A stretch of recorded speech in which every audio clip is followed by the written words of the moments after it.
An angel of the Lord appeared to Moses in fire flaming out of a bush. As he looked on, he was surprised to see that the bush, though on fire, was not consumed.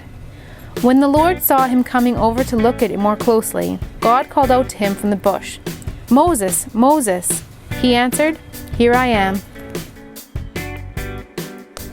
In today's reading, Moses is just watching his flock doing his regular shepherd thing when he comes across this incredible burning bush. Now, unlike our burning bush, which is slowly disintegrating, his burning bush is not consumed. As Moses draws closer to the burning bush, he hears the voice of God call and say, "Moses, remove your sandals, for where you stand is on holy ground." Oh, it's so cold. Good thing Moses lived in the desert and not in Thunder Bay. During this conversation with God, Moses learns that God hears the prayers of his people. He knows of their suffering and he is concerned.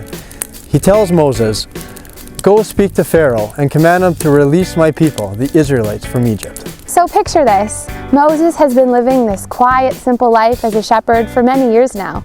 And all of a sudden, God calls on him to be the one to save the Israelites and to face the man who exiled him.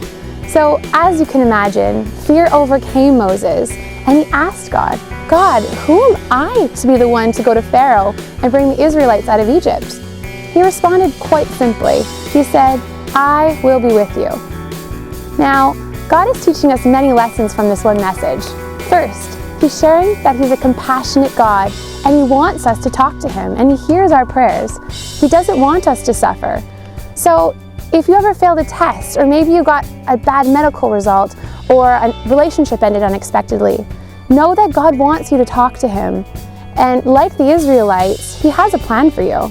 We also learn that God uses ordinary people like you and I to accomplish his work. So don't be surprised if he calls on you one day to be the change that you've been praying for. As God assured Moses that he would always be with him, we know that he will also always be with us. For God's strength is made perfect in our weakness. So we must not only learn how to pray, but we must learn to listen, and even more importantly, learn how to obey. His sign may not be as clear as a burning bush, but if you open your hearts to God, you will hear his voice. Are you listening? Okay, who's back? Okay.